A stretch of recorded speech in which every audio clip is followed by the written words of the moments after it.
Historia del cine español.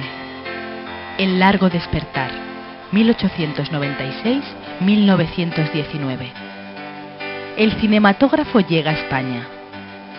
En los primeros meses de 1894, unos fotógrafos de Lyon llamados Auguste y Louis Lumière hicieron las primeras pruebas del nuevo invento que acababan de desarrollar y al que llamaron cinematógrafo, despertando un gran interés. Un año más tarde, alquilan el Salón Indio del Gran Café situado en el Boulevard de los Capuchinos en París, en donde el día 28 de diciembre de 1895 ofrecen la primera exhibición pública. A España llegan las primeras imágenes en movimiento a mediados de 1895, cuando Edison presenta su kinetoscopio en un local de la carrera de San Jerónimo madrileña. Un año más tarde, uno de los empleados de la Casa Lumière alquilará los bajos del Hotel Rusia, situado en la misma calle, para ofrecer la primera proyección de su invento, primero para gente distinguida el 13 de mayo de 1896 y 2 días más tarde, aprovechando la fiesta del patrono de la ciudad, para todo el público curioso. Los primeros programas contienen las películas impresionadas por el enviado de la Casa Lumière en Madrid y fondos de la propia productora francesa. Títulos como Puerta del Sol, Salida de los alabarderos de Palacio, Maniobra de la artillería y El regador regado, entre otros. Los pioneros españoles. Sobre la primera película española, debemos decir que José Sellier, un fotógrafo francés afincado en La Coruña, se convierte en el pionero español al impresionar el 20 de junio de 1897 el entierro del general Sánchez Bregua. Por estas fechas, se muestra ya muy interesado en el cinematógrafo el catalán Fructuoso Gelabert, rodando una serie de imágenes como Riña en un café, primer film argumental español, o Salida del público de la iglesia parroquial de Santa María de Sants, proyectadas a finales de agosto de 1897. En octubre de este mismo año, Eduardo Jimeno, padre e hijo, impresionarán la salida de misa de 12 del Pilar de Zaragoza, aprovechando la fiesta de la patrona de Aragón. Después del episódico aunque importante paso dado por Sellier y Jimeno, Gelabert se convertirá a lo largo de 35 años en uno de los productores y empresarios más prolíficos, siendo su carrera representativa de lo que será Barcelona como centro de producción hasta mediados de los años 20. Ya en 1905 comienzan a introducirse en el cine otros productores y directores que van a favorecer el nacimiento y desarrollo de una incipiente industria cinematográfica. Son los casos de los aragoneses Ignacio Coine y su ayudante Antonio Tramullas, el valenciano Antonio Cuesta y los catalanes Ricardo Baños y José Gaspar, dinamizadores no solo de la producción de imágenes sobre motivos e historias propias, sino también impulsores de la apertura de otros mercados para estas imágenes. Pero nada más empezar el nuevo siglo, la inquietud se hace patente en los pasos emprendedores dados por hombres como Segundo de Chomón, que se adentra en el mundo del cine con una película diferente como Choque de trenes, en la que emplea maquetas en la resolución del efecto visual correspondiente. Este primer paso no le evitó el registrar numerosos documentales, reportajes y sobre todo películas de ficción, bien sobre argumentos literarios o bien sobre ideas originales. Durante 3 años, Chomón se adaptó a las propuestas francesas en el planteamiento creativo, a la vez que desarrollaba una serie de técnicas que indudablemente suponían una mejora para el desarrollo narrativo del cine. La doble impresión aparece en Gulliver en el País de los Gigantes y como más revolucionario el llamado paso de manivela, procedimiento que aplica en su curioso Eclipse de Sol y con el que llevará a cabo la obra que más renombre le dará para el cine de la época, El Hotel Eléctrico. Película realizada durante su estancia parisina en los estudios de la Pathé, en la que aplica una serie de técnicas que le convertirán en el mayor contrincante que tendrá Georges Méliès a lo largo de su carrera. El desarrollo de la producción. Quizás por encontrarse muy asentadas entre las clases populares, las historias cómicas se convirtieron en la espoleta de la producción cinematográfica española durante la segunda década del siglo XX. Junto a ellas, se situarán los temas dramáticos, especialmente las adaptaciones de las obras de Ángel Guimerá como Tierra Baja, María Rosa o La Reina Joven. En cualquier caso, la producción durante este primer período, centralizada especialmente en Barcelona, se asienta sobre el trabajo desarrollado por empresas como Hispano Films, fundada por Alberto Marro y Luis Macaya en 1906, Barcinógrafo, amparada en la figura de Adrià Gual desde 1913, o Estudio Films, impulsada por Juan Solà Mestres y Alfredo Fontanals en 1915. Quizás una de las películas más llamativas de la época va a ser La vida de Cristóbal Colón y su descubrimiento de América, producción francesa promovida por Charles Goisnet y Émile Bourgois y la productora española Argos Films. Con un presupuesto de 1 millón de pesetas, la inversión pasó desapercibida para los espectadores de la época, quienes solo encontraron una mediocre aportación, aunque la prensa señalara que se trataba de una gran producción cinematográfica. Los directores y actores de la época. Y desde el punto de vista creativo, la dirección artística en esta época está representada por Ricardo de Baños, operador que destacó por encima de todos los de su época. Al igual que el anterior, José Gaspar Serra destacará por su reportaje titulado Semana Trágica de Barcelona. Juan María Codina porque dirige El signo de la tribu, la primera película en episodios española, y Enrique Blanco por ser un activo operador y haber fundado los laboratorios Iberia Cines en 1910. En cuanto al cuadro artístico, el cine español no tarda mucho tiempo en ofrecer sus propias estrellas, con el deseo de inaugurar un firmamento estelar muy particular que año tras año fuera reluciendo más. En este periodo se aprovechan los nombres famosos de la escena, en la línea de Margarita Xirgu, María Guerrero, Ernesto Vilches o Fernando Díaz de Mendoza. De la propia industria surgen Joaquín Serrano, Pastora Imperio, Juan Rovira, Catalina Bárcena y Lola París, entre otros. Industria y legislación. La industria del cine a finales de los años 10 contaba con una estructura mínima de supervivencia, con un parque de salas que avanzaba hacia la consolidación de los locales, pero que en la mayoría de las plazas españolas todavía dependía de la eventual pasada de los ambulantes. Las grandes ciudades ya disponían de buenos y amplios locales, cada vez mejor acondicionados y preparados para ofrecer los buenos programas que la industria nacional y extranjera presentaban. La distribución, por su parte, se consolida como sector independiente y aglutinador de los esfuerzos de unos y las demandas de los otros. Por otra parte, la postura que mantiene el gobierno frente al cine hasta finales de los años 10 apenas se refleja en una serie de disposiciones que atienden sobre todo a la salud moral de la infancia, estableciendo con ello una censura previa sobre los programas y a la recaudación fiscal que se hacía de una manera global. Consolidación industrial, 1920-1929. El cine de la década. Si debido a la febril actividad catalana durante los años 10, el cine producido en Madrid, el desarrollado por Enrique Blanco, Julio Roseto, la actividad de Patria Films, entre otros, pasa a un segundo lugar, entrados los años 20, quienes trabajan en la capital del país deciden abordar con mayor rigor la producción de películas. Quizás la productora más activa de la época fue Atlántida, empresa fundada en 1919. A lo largo de 8 años y bajo la dirección artística de José Buch, Manuel Noriega y Florian Rey, lleva a cabo proyectos de gran interés y popularidad como La Inaccesible, La Verbena de la Paloma, Carceleras y Los chicos de la escuela, entre otras. En 1923 se funda Film Española Sociedad Anónima, empresa madrileña que apenas mantiene su actividad 2 años, durante los que produce títulos como Rosario la Cortijera, Diego Corrientes y La hija del corregidor, entre otras.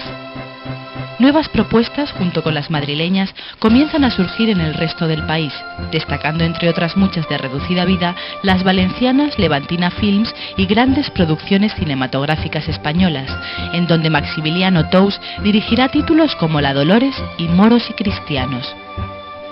En el País Vasco, Hispania Films pone en pie el primer proyecto local titulado Un drama en Bilbao, de Alejandro Lavarría. En Galicia, mientras el empresario Isaac Fraga produce unos reportajes sobre la guerra de África, Celta Films, con serios problemas, lleva a cabo el rodaje de Marusha, de Henry Borins.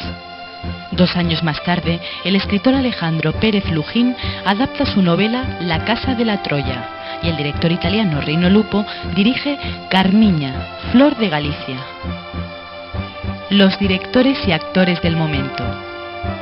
Un hecho que confirma una vez más la débil situación de la industria cinematográfica española, además de la masiva presencia de profesionales extranjeros, es el que directores como José Buch, Florian Rey y Benito Perojo resulten los más activos del colectivo, un sector en el que hay muchas menos películas de las que todos hubiesen deseado. El santanderino José Buch va a ser uno de los pilares de la creación en España, dada su prolífica y por momentos interesante trayectoria profesional que inicia en los años 10. su aportación va a quedar reflejada en títulos como Don Diego Corrientes, Una extraña aventura de Luis Candelas, El 2 de mayo y Pepe y yo. Por su parte, el aragonés Florian Rey, además de ser uno de los más activos y representativos galanes de la época, entra en el campo de la dirección con el afán de aportar en cada película algo diferente, cosa que demostrará en La Revoltosa, La hermana San Sulpicio y especialmente en La aldea maldita, melodrama rural que Rey plasma con gran seguridad a partir de una referencia visual más acorde con las inquietudes formales y estéticas que fluyen por Europa. Benito Perojo, por su parte, se había iniciado en el cine a mediados de los 10 con un personaje muy popular llamado Peladilla. Preocupado por los aspectos formales y narrativos del cine, viaja por el extranjero con el fin de aprender lo que en algunos países estaba haciendo, rodando allí algunas películas. A su regreso a España, intenta aplicar aquí las fórmulas de trabajo siendo considerado como un profesional muy especial. Entre sus películas contamos con Para toda la vida, Boy y El negro que tenía el alma blanca. Otros directores que mantuvieron cierta continuidad en su trabajo, abordando temas costumbristas y populares, fueron Manuel Noriega, con películas como Alma de Dios y José, y Fernando Delgado, con títulos como Las de Méndez o Viva Madrid que es mi pueblo. Junto a ellos, otros muchos directores no lograron ir más allá de su primera película. En cuanto al cuadro artístico, en esta década de los 20 hay unos nombres que destacan por encima de los demás. Por su prolífica carrera está Juan Montenegro, capaz de asumir los compromisos dramáticos más complejos y las acciones cómicas más disparatadas. Baste con ello recordarle como el Don Hilarión de La verbena de la Paloma.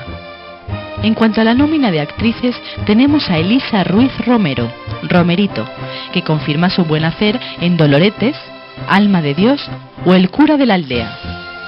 Quien mantiene un buen nivel y una dilatada carrera es José Nieto, que se inicia con El Lazarillo de Tormes y Gigantes y Cabezudos para continuar sin descanso hasta convertirse en galán del cine español décadas más tarde. Dos damas de especial renombre van a ser Carmen Bianchi y Raquel Meyer. La primera obtiene un resonante éxito con su papel de Carmiña en La Casa de la Troya, película coral que se convierte en un detonante artístico y comercial en su momento. Por su parte, Raquel Meyer triunfa como reina del cuplé en la Barcelona de mediados de los años 10, con un éxito que no pasará desapercibido para el cine, que la reclama en 1919 para interpretar el serial Los arlequines de seda y oro, trabajo que de ser un auténtico fracaso alcanza la repercusión popular más insospechada. De la normalización industrial al conflicto bélico, 1930-1939. El cine sonoro llega a España. El rodaje de películas sonoras en nuestro país no se podrá realizar hasta 1931-32, años en los que películas como Yo quiero que me lleven a Hollywood de Edgar Neville y Pax de Francisco Elías suponen un avance en este sentido. No obstante, había sido Elías quien en 1929 realizara El misterio de la Puerta del Sol, película en la que se pretendía mostrar los recursos que ofrecía el sistema Fonofilm a la hora de producir cine parlante.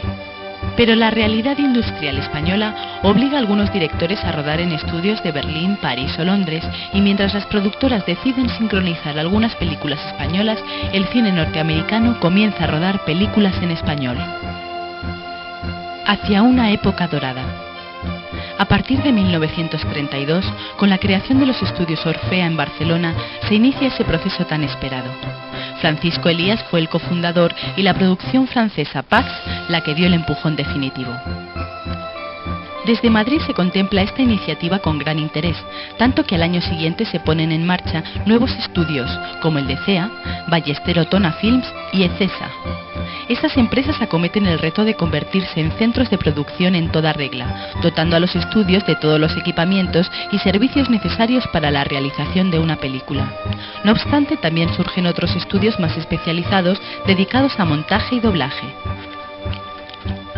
La producción comercial, por su parte, se ve favorecida por el trabajo de directores como Benito Perojo, Florian Rey, Edgar Neville, Eusebio Fernández Ardavín e Ignacio F. Iquino, entre otros, y la actividad de productoras como Cifesa y Filmófono.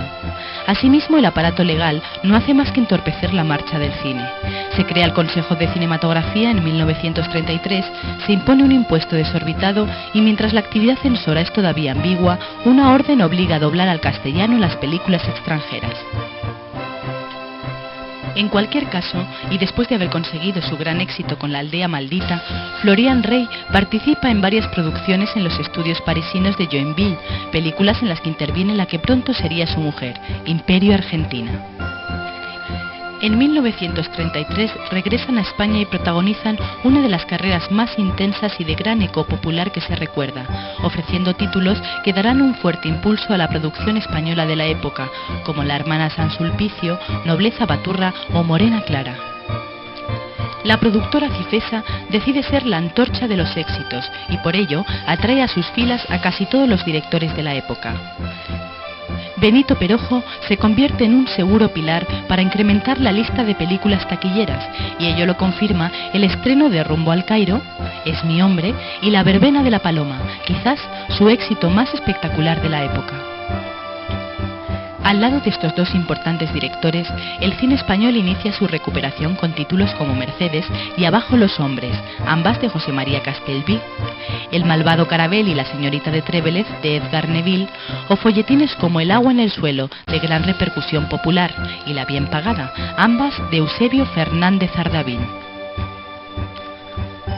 También al amparo de la productora Filmófono surgen los nombres de Luis Marquina, que debuta con Don Quintín el Amargao, y José Luis Sáenz Heredia, un joven de 23 años que había debutado con Patricio miró una estrella y que asume el encargo de la productora de dirigir La hija de Juan Simón y ¿Quién me quiere a mí?.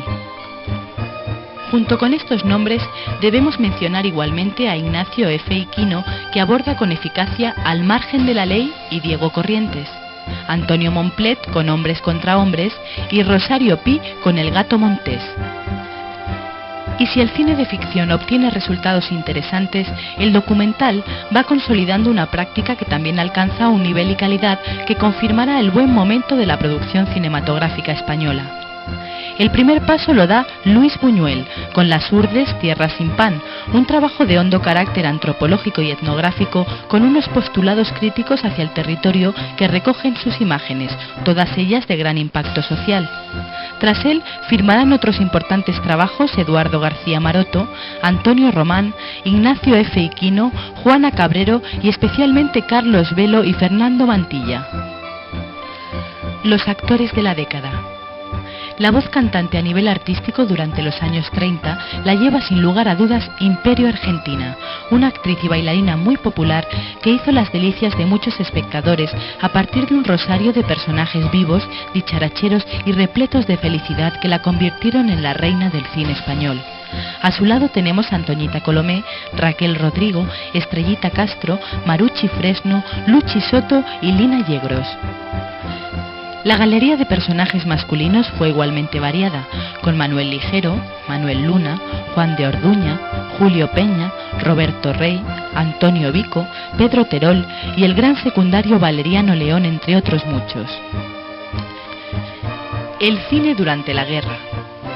En un reparto geográfico inicial, los estudios de rodaje y grabación, así como la infraestructura más completa existente, queda en la zona republicana. Disponiendo pues de estos medios, diversos sindicatos intentan seguir con la producción de ficción, pero las dificultades económicas son enormes y los resultados no del todo los deseados. Un ejemplo de ello pueden ser Aurora de Esperanza de Antonio Sau, Nuestro culpable de Fernando Mignoni y La Millona de Antonio Momplet. Los que se encontraron en la zona franquista se vieron con posibilidades de continuar con su trabajo, pero sin medios materiales con los que poder realizarlos. Por eso optaron por desplazarse a países ideológicamente afines con el objeto de proseguir con su carrera. Es el caso de directores como Florian Rey y Benito Perojo, quienes realizan en Alemania e Italia películas como Carmen la de Triana, La canción de Aisha, Mariquilla Terremoto o Los hijos de la noche. Estas propuestas, no obstante, no hicieron más que confirmar que en España la producción cinematográfica debía dedicarse a otros menesteres, como sería la realización de todo tipo de documentales, reportajes y noticiarios con abundante información ideológica y propagandística. A todos los directores y técnicos españoles se unirá un elenco muy variopinto de directores extranjeros que confirmarán el interés que hay por la guerra española. Quedan como trabajos más significativos la producción norteamericana Tierra Española, firmada por el belga Joris Ivens, y Sierra de Teruel, película hispano-francesa dirigida por André Malraux, que contó entre los miembros de su equipo con Max Shaw.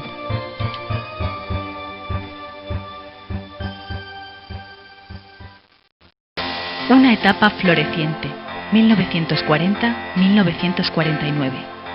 Una nueva política cinematográfica. El nuevo aparato del Estado surgido tras la guerra diseña un modelo legislativo que recogerá las nuevas directrices para el cine español. A partir de 1941 se obliga a doblar las películas extranjeras, someterlas a un impuesto suplementario, instituir una cuota de pantalla y conceder licencias de importación a todas aquellas productoras que cumplieran una serie de condiciones que le hicieran acreedoras de las mismas. La inversión que en los primeros años 40 se hace en el cine deviene más del apoyo del Estado que de las productoras. Estas encontraron en las licencias de importación y en los créditos y premios sindicales el banco más asequible para sus negocios. Paralelamente a este tipo de disposiciones, se regula en 1942 la creación de noticiarios y documentales cinematográficos, NODO, a través de los cuales el Estado pretendía poner el mundo al alcance de todos los españoles y cuya proyección será de carácter obligatorio en todas las salas españolas. En 1947 se crea el Instituto de Investigaciones y Experiencias Cinematográficas, primer centro oficial para la formación de nuevos profesionales. La producción de la época.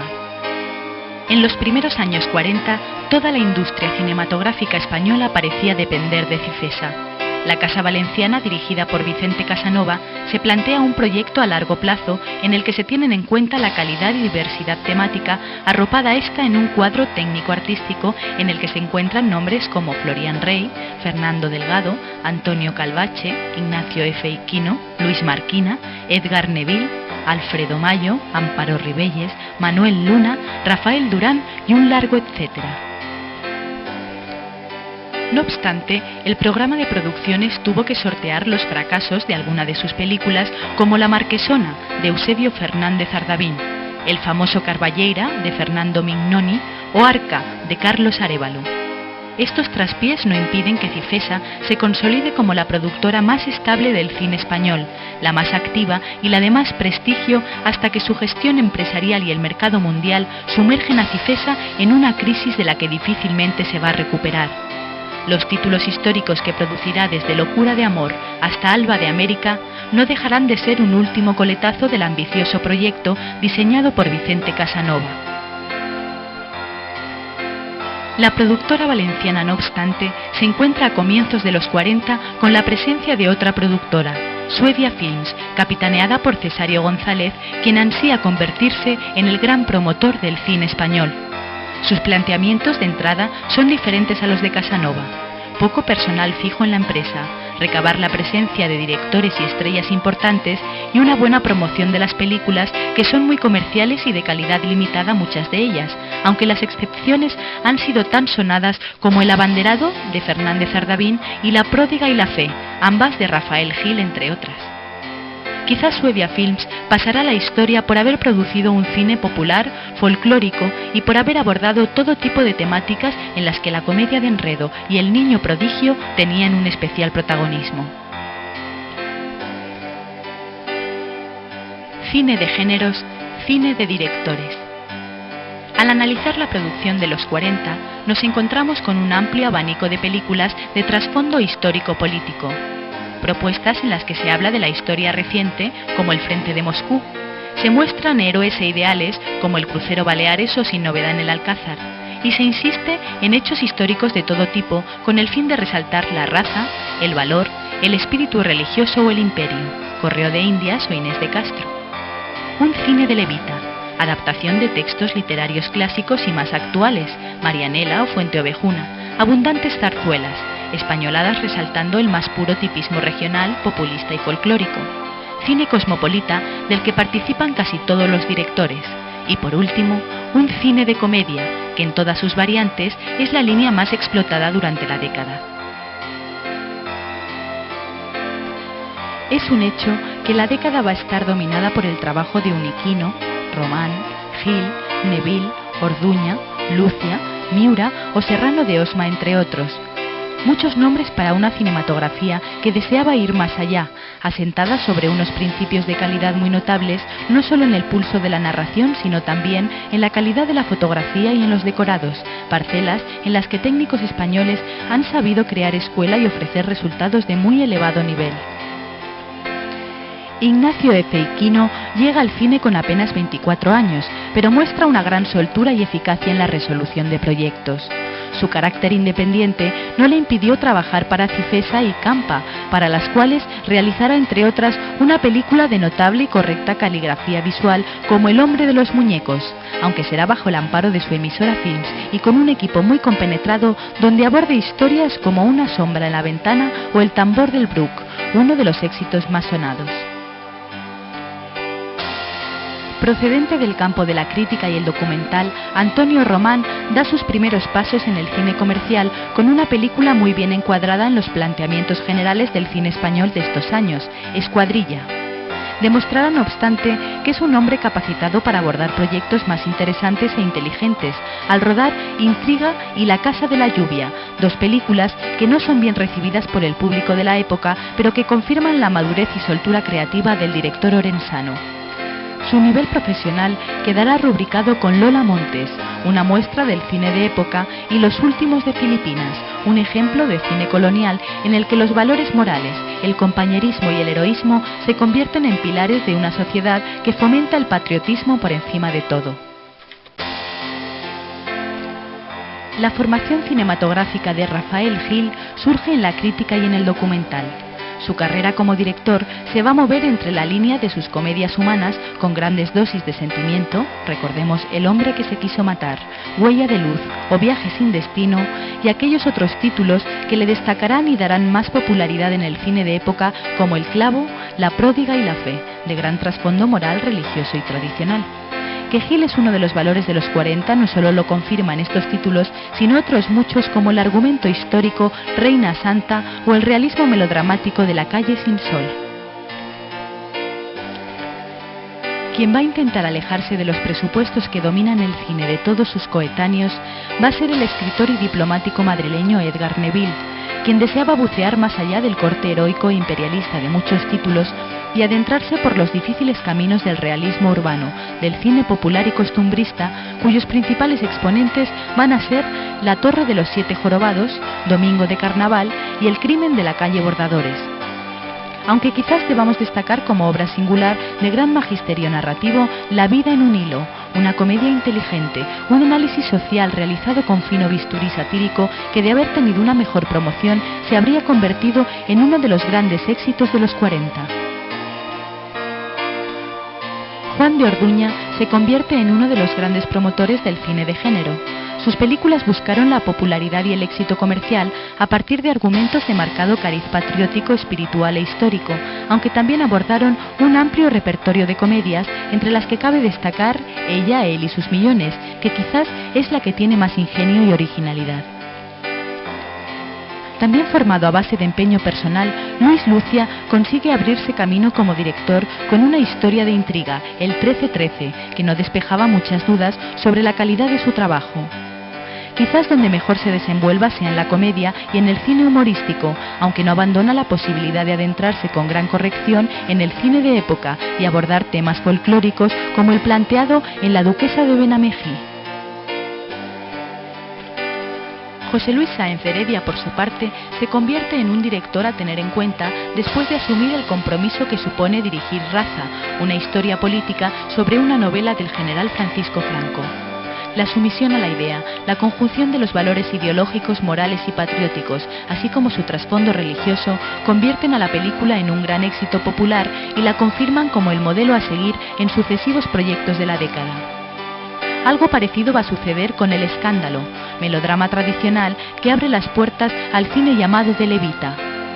No obstante, el trabajo de Sáenz de Heredia tendrá una serie de altibajos a lo largo del periodo, confirmando su buen hacer, su personal estilo y su carácter narrativo en títulos tan dispares como El destino se disculpa, Mariona Rebull y Las aguas bajan negras, aunque también se acercó a la temática religiosa con una historia sobre las misiones, La mies es mucha. Actores principales y secundarios. Quizás por las circunstancias sociales de la España de posguerra y el encanto surgido de la pantalla, los rostros que sin descanso llegaron a los espectadores de la época determinaron que se estableciera un contacto especial entre unos y otros. Surgieron los pequeños grandes mitos de una industria que deseaba abrirse camino a través de unas historias epopélicas y domésticas en las que se evolucionaba desde el drama a la comedia, desde el folletín a lo cómico, en cualquier ambiente y escenario. Amparo Ribelles, una encantadora mujer, fue la cara más bonita del cine español, a la que se necesitaba para que la historia pudiera funcionar. Los ojos de los espectadores la seguían por todos los rincones del decorado, dominaba la escena como nadie y pronto demostró que además de una cara bonita, también era una actriz que el tiempo situó a nivel de las grandes. Sin Alfredo Mayo tampoco podríamos entender el cine de los 40, puesto que él sintetizó todo tipo de ideales y sueños, confiriéndole una relevancia mitológica que alimentó muchos sentimientos. Protagonistas indiscutibles de otras muchas películas, en algunos casos compartiendo cabecera con los anteriores, se encuentran José Nieto, Rafael Durán, Josita Hernán, Conchita Montes, Ana Mariscal y Luis Peña, Raúl Cancio, Armando Calvo, Manuel Luna, Carlos Muñoz y Antonio Casal, entre otros muchos. Mención especial merecen los característicos, los secundarios, que a lo largo del tiempo se han convertido en verdaderos pilares del cine español. A su cabeza se encuentra José Isbert. Tras él podemos mencionar a Juan Espantaleón, Antonio Riquelme, Fernando Freire de Andrade, Alberto Romea y Guadalupe Muñoz San Pedro o Camino Garrigó.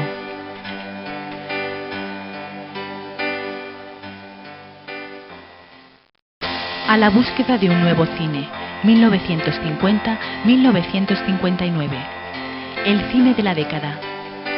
Tras una década de experiencia, el cine español de los 50 quiere avanzar tanto en su forma como en el fondo, pero se encuentra un poco atenazado por la mentalidad que impera en la industria, únicamente capaz de repetir viejos esquemas y no abrirse a nuevas propuestas. Son los coletazos de la productora Cifesa y de películas como Pequeñeces y Agustina de Aragón, La Leona de Castilla y Alba de América, todas ellas muestras indiscutibles del cine histórico con gran despliegue de lujos grandioso y emotivo.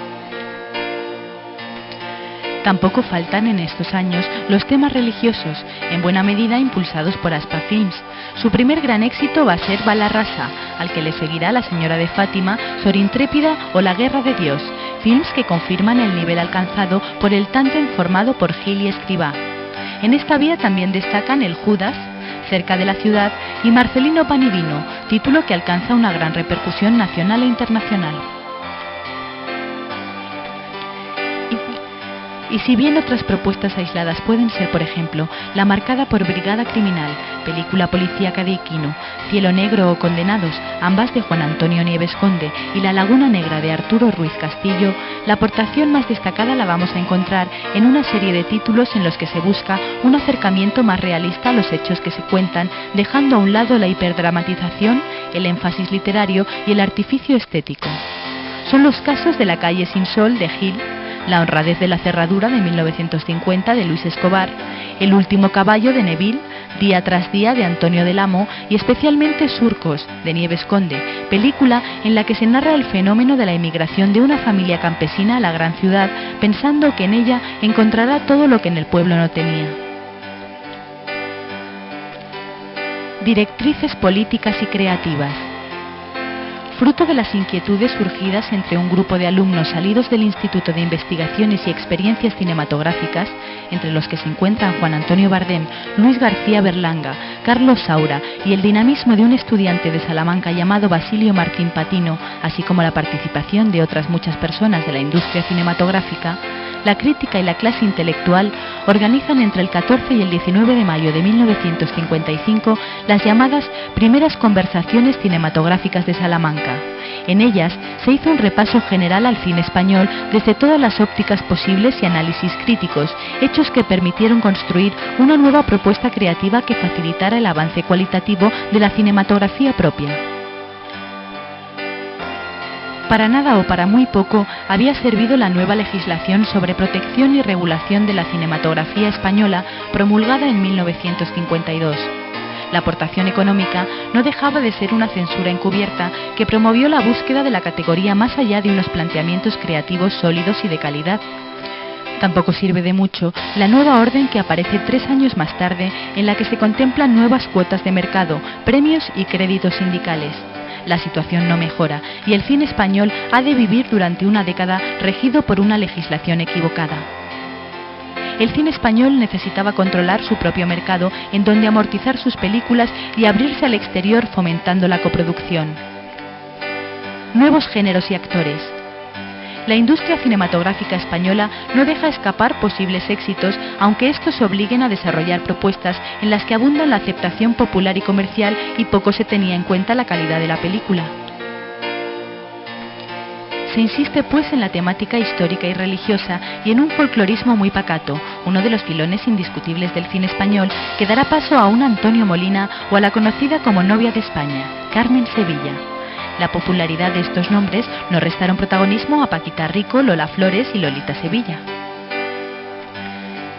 Mención especial debe tener Sara Montiel, que después de sus trabajos en México y Hollywood regresa a España con un título que supone uno de los más espectaculares y populares éxitos del cine español, El último cuplé, de Juan de Orduña. La película consagra en España a la actriz y le permite consolidar una imagen prototipo, en la que se mezcla el destape con lo prohibido, la música con un cierto erotismo insinuante o la canción con el susurro que todo hombre quiere escuchar al oído.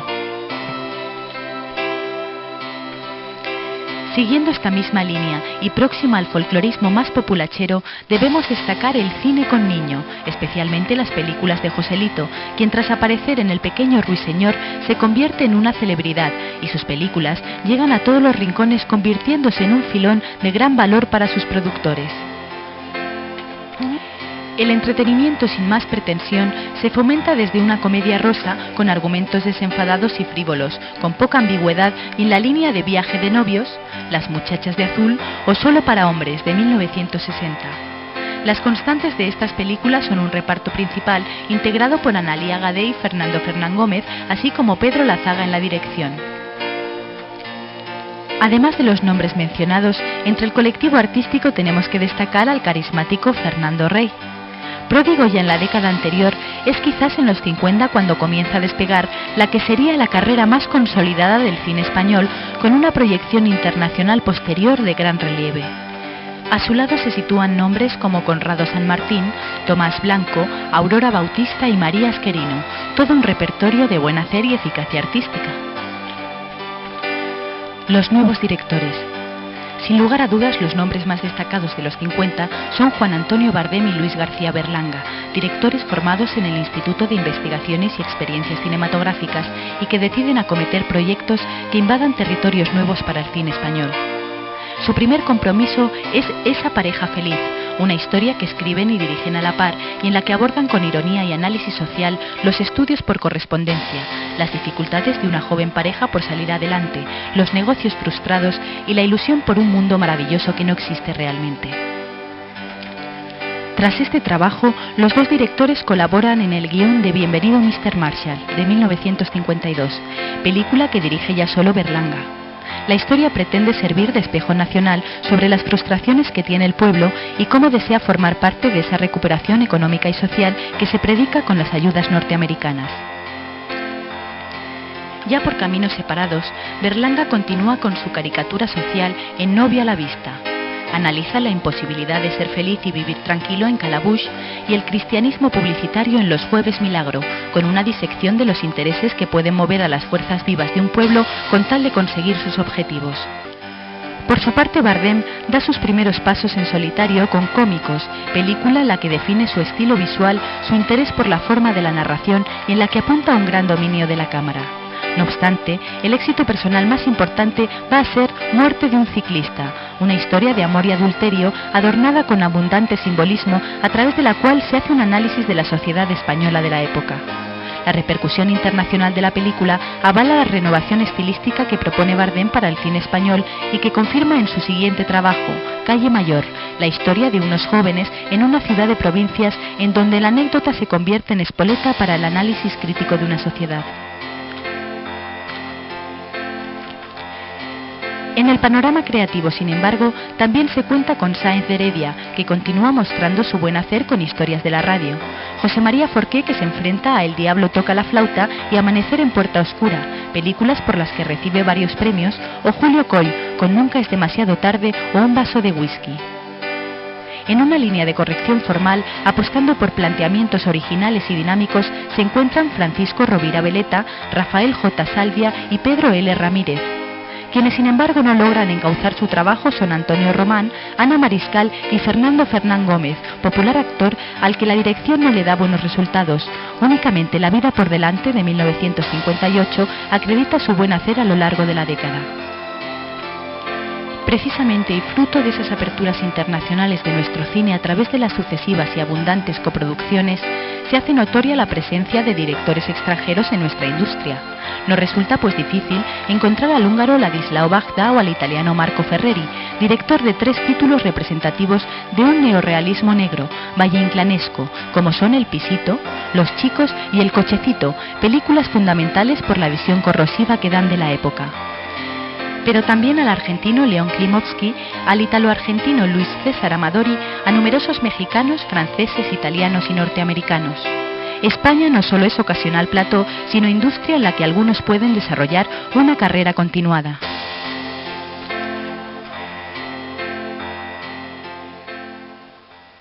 Nuevas propuestas creativas, 1960-1969. Nuevos estilos y propuestas.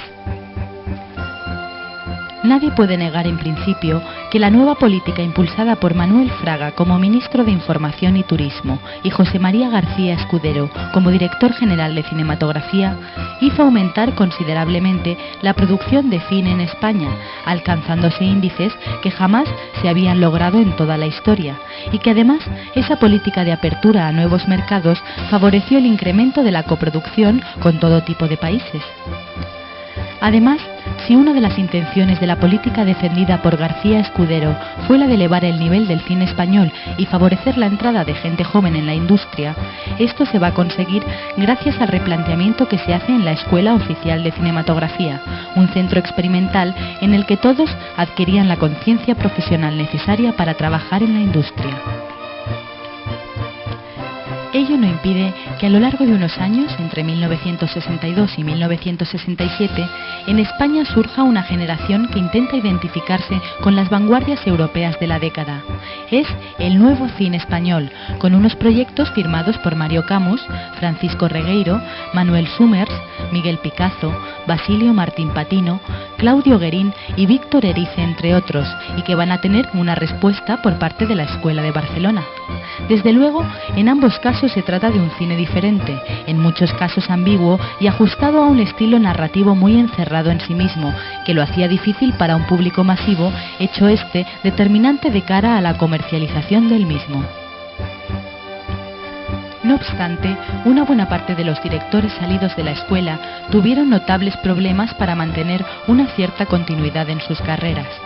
Una excepción en este sentido puede ser Carlos Saura, director que se convierte en el máximo exponente de un cine de calidad apoyado en el productor más notable de la época, Elías Querejeta. Nada más salir del instituto, Saura había dirigido Los Golfos, con la que va a confirmar su buen hacer a partir de esta década. Su primer gran título será La caza, historia rica en contenidos ideológicos y expresivos que no va a tener mucha aceptación en su estreno en España, aunque tendrá mejor carrera comercial en el extranjero, además de recibir varios premios internacionales. Los otros directores de la época. Quizás la excepción más notable de los 60 sea la presencia en España de Luis Buñuel, que viene a rodar Viridiana, uno de los trabajos más perseguidos por la censura de la época, una vez que recibe el premio de Cannes. No obstante, Buñuel volvería a su país de origen años más tarde para enfrentarse a un texto de Galdós, Tristana, película de una corrección formal y estilística digna de todo elogio, que insiste en las pasiones sexuales, los amores imposibles, el fanatismo, la tentación y el sueño de la libertad. A otro nivel, tenemos que referirnos al trabajo de Francisco Rovira Veleta, que en esta década consigue obtener la nominación al Oscar por dos de sus películas, Los Tarantos y El amor brujo, títulos que confirman las pretensiones de su director por elevar la calidad de la obra cinematográfica.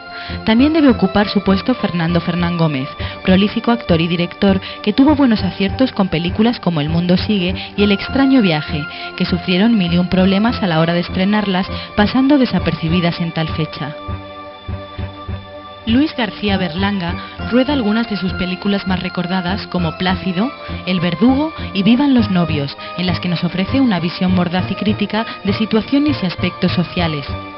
Juan Antonio Bardem no logra salir de la crisis creativa en la que cae a finales de los 50, y Antonio Isasi Sasmendi lleva a cabo sus películas más recordadas, Estambul 65 y Las Vegas 500 millones, en la línea de las coproducciones de la época.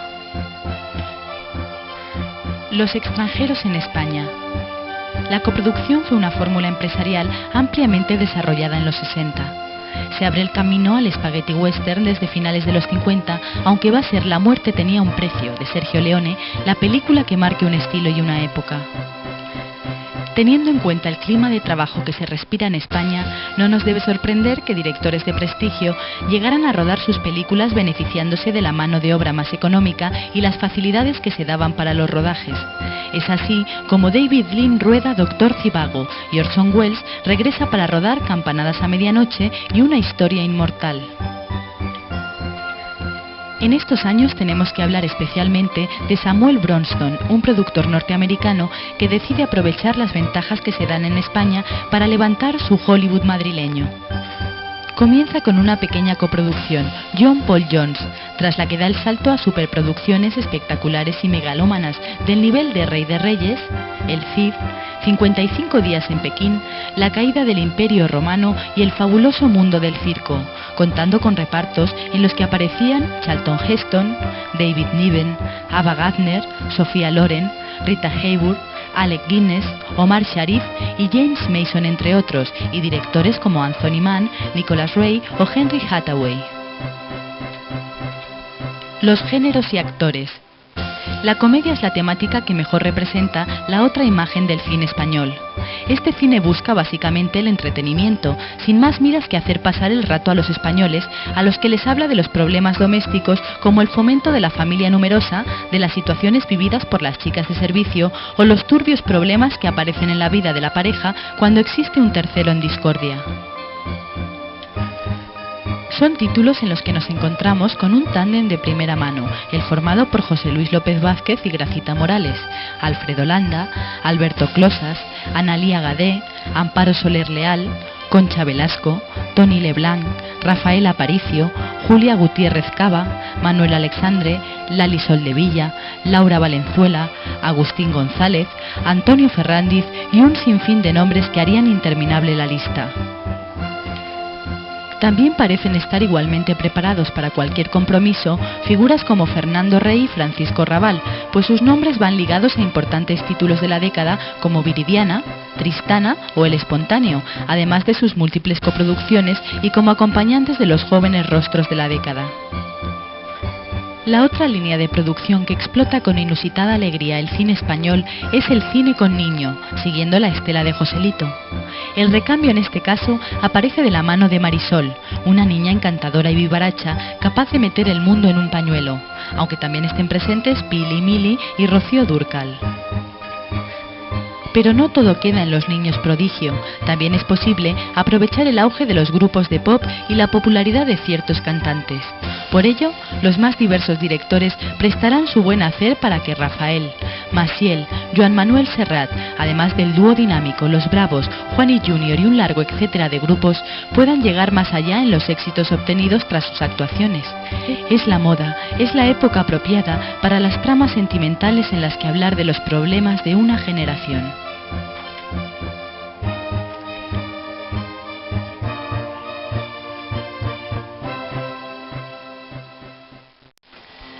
Del cine comercial al cine alternativo, 1970-1979. Líneas de producción. La producción española de los 70 se mantiene en una línea de herencias bien definidas, quizás única posibilidad de supervivencia, dado el caos que se produce en el seno de la industria que arrastra una crisis económica de la que parece difícil que pueda salir. Los cambios políticos que se van a producir en el segundo lustro de la década permitirán comprobar cómo la ley de asociación sindical, la derogación de muchas normas legales existentes y el diseño de un nuevo sistema de protección, a partir de 1977, animarán las aspiraciones democráticas de los profesionales del cine, convocando en 1978 el primer Congreso Democrático del Cine Español. Las propuestas que se realizan a lo largo de la década atienden a tres planteamientos que se identifican con otras tantas maneras de entender el cine, tanto a nivel puramente industrial como creativo. Si empezamos por la más comercial, debemos hablar de la comedia sexy, más conocida como el landismo, y que es aquel grupo de películas que siguen la pauta marcada por las producciones en las que intervenía especialmente Alfredo Landa, teniendo como referencia a No desearás al vecino del quinto, de Ramón Fernández, al que acompañarán en este tipo de historias otros directores como Mariano Zores, Vicente Escrivá y Pedro Lazaga. Bajo este prisma de comedia, sin embargo, nos encontramos con una serie de trabajos que intentan desarrollar historias un poco más realistas, abordando temas sociales que les distingan del montón. Se trata de una alternativa conocida como tercera vía, en la que también se aprecia una mejora creativa en la narración y en la propia imagen. Este tipo de películas tiene su origen en la producción de José Luis Dibildos, Españolas en París, de Roberto Bodegas. Tras ella llegarán otros trabajos de Manuel Summers, Pedro Masó, Antonio Drobe y José Luis Garci.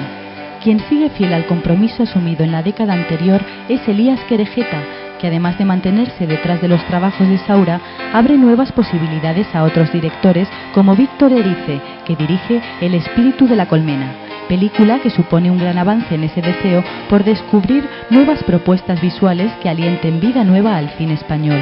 La alternativa a estos planteamientos industriales se encuentra en toda la producción independiente que se desarrolla en muchos lugares del país, dando origen a los conocidos cines nacionales y apuestas más personales, como son los casos de Iván Zulueta, Paulino Biota, Jaime Chavarri, Francisco Betriu, Emilio Martínez Lázaro y Antoni Padrós, entre otros.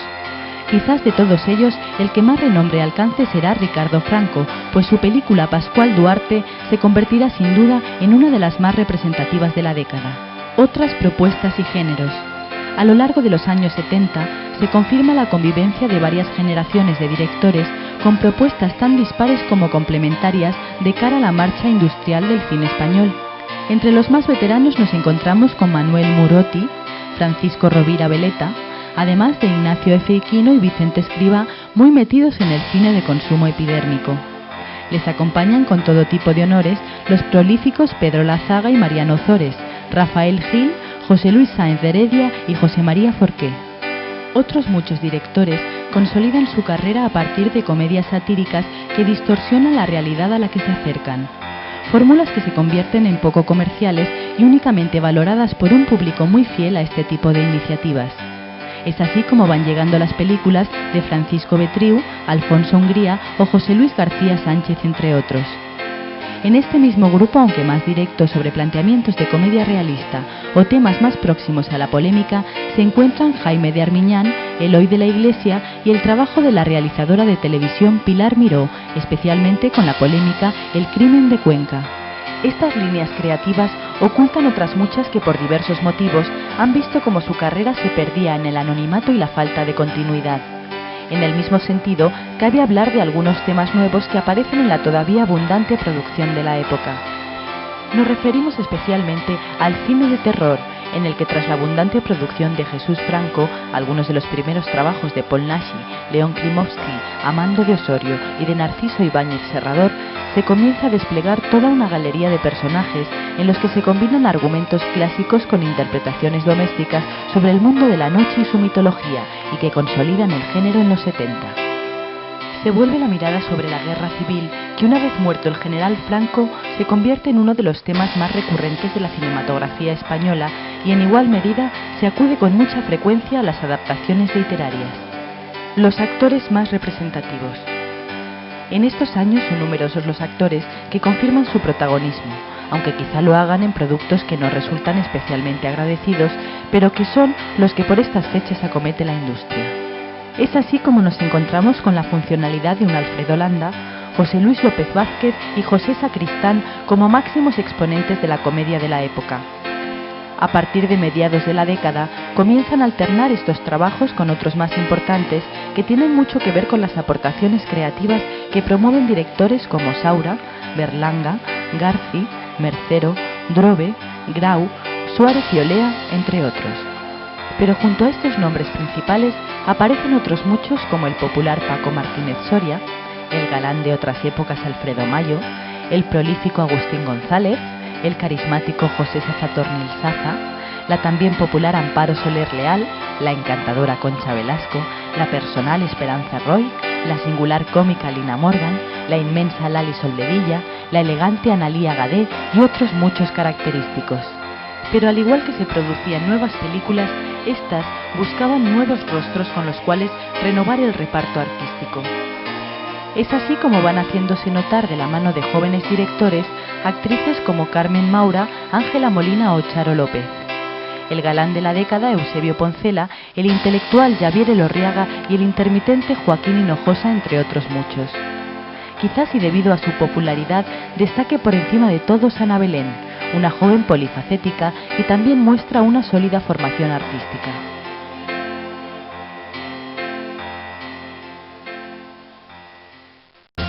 El proteccionismo y la cultura, 1980-1989. Años de transición. Aunque el nivel medio de producción se mantiene en el centenar de películas desde 1972, la industria pasa hacia finales de la década por una etapa de indefinición, solo superada gracias al acuerdo televisivo por el que se comienzan a producir importantes series como Los Gozos y las Sombras, Ramón y Cajal y películas como La Plaza del Diamante, La Colmena o Crónica del Alba, que permiten augurar un nuevo horizonte.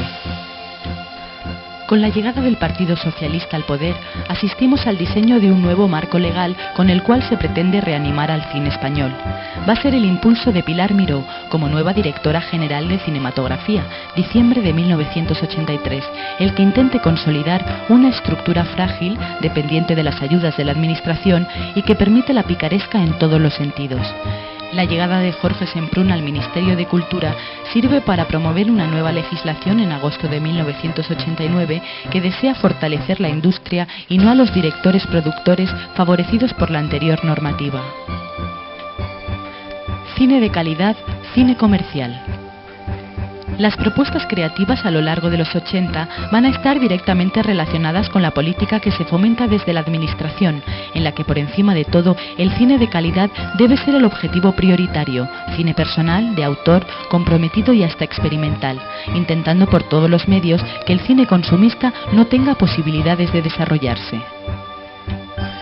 Por esta vía se entiende, y así lo asume Pilar Miró, una de las principales implicadas, que todos aquellos que proceden de la Escuela Oficial de Cinematografía y la nueva generación de cineastas deben ser los promotores de este cine de calidad. Es así como surge en la nueva comedia los temas generacionales y de gran referencia cultural y social y una frescura narrativa que abunda en la necesidad de un cambio entre aquellos que llevan mucho tiempo dirigiendo cine. Y como si de un aliento en la nueva dirección que debe tomar el cine español se tratara, José Luis Garci, después de haber dirigido quizás su película más redonda, obtiene el Oscar a la mejor película extranjera por Volver a empezar. Y lejos de disfrutar de una vida cómoda a partir de la fecha, su carrera se va a complicar con todo tipo de incomprensiones y desaciertos. Mario Camus, por su parte, dirige uno de los títulos más emblemáticos de la década, Los Santos Inocentes, proyecto modélico de la política de administración que no solo recibe numerosos premios, sino que es una de las más vistas en el mercado español. En la línea más comercial, Vicente Aranda tiene un especial interés por las adaptaciones literarias y temas comprometidos. El singular Javier Aguirre muestra una gran proliferación temática y Eloy de la Iglesia continúa con sus trabajos polémicos y crudos. Otros muchos intentan encauzar su carrera más llena de inexperiencia y titubeos que de otra cosa. Entre las propuestas más personales, junto con los interesantes trabajos de un Gonzalo Suárez y la apuesta de Víctor Erice, nos encontramos con que la política de Pilar Miró permite recuperar a unos directores que son muy bien considerados por la crítica, pero que su cine se convierte en complejo para el resto de los mortales. Tal es el caso de Patino, Picazo o Regueiro. No obstante, los directores más jóvenes aportan otras visiones que intentan conectar con el público de la época. Así nos encontramos con Fernando Colomo, que aborda con gran eficacia la comedia En la línea del cielo y La vida alegre. A su lado se mueve Fernando Trueba, uno de los críticos más activos del momento, que asume el reto de la dirección con Ópera Prima, película que se recrea en un espacio urbano muy próximo sobre experiencias generacionales que se sustentan en el desencanto y los conflictos personales y de comunicación. Con la comedia, en especial Sé infiel y no mires con quién, confirmará que se trata de uno de los directores con más futuro del cine español. Especial relevancia va a tener Pedro Almodóvar, que después de realizar películas en la más pura marginalidad durante 6 años, se acerca a los circuitos comerciales con Pepi Lucibom y Otras chicas del montón, título que le convertirá en un director controvertido pero a la vez admirado por un masivo público joven. La provocación e ironía serán los ejes de la temática social que abordará a partir de entonces. Sus películas, si bien no son del todo redondas, aportan interesantes planteamientos que irán definiendo un estilo muy peculiar y diferenciado del resto de los compañeros de profesión, como lo demuestra en ¿Qué he hecho yo para merecer esto? Y en La ley del deseo. Pero si en el cine español, en líneas generales, lo que más abunda es la comedia, se siguen insistiendo en la fuente literaria como argumento de calidad cultural, en la guerra civil como fondo apropiado para ciertas historias, en un cine de terror y fantástico muy hispano, en un cine pornográfico derivado del cine S y reconocido en la ley de 1982, además de películas con un planteamiento documental y otras sobre contenidos rurales, marginación social, temas históricos, drogas, terrorismo, etc. Los actores de la década. Es natural apreciar cómo la nueva generación de directores reúne a su alrededor a un grupo de actores más en consonancia con los temas que abordan, próximos a intereses comunes. Es así como le llega el momento a Imanol Arias y a Victoria Abril, los dos unidos por La Colmena y varios trabajos de Vicente Aranda. También le llega el turno a la mágica y devoradora Asunta Serna, mientras que Ángela Molina sigue apegada a directores como Gutiérrez Aragón o Jaime Chávarri interpretando los mismos papeles. El cambio de registro, no obstante, llega con un grupo formado por Óscar Ladoire, Antonio Resines, Patricia Adriani y Silvia Munt. A estos se le unirán muy pronto dos jovencitos como Maribel Verdú y Jorge Sanz, una de las parejas más representativas del cambio de década, al que siempre parece acompañarles Gabino Diego.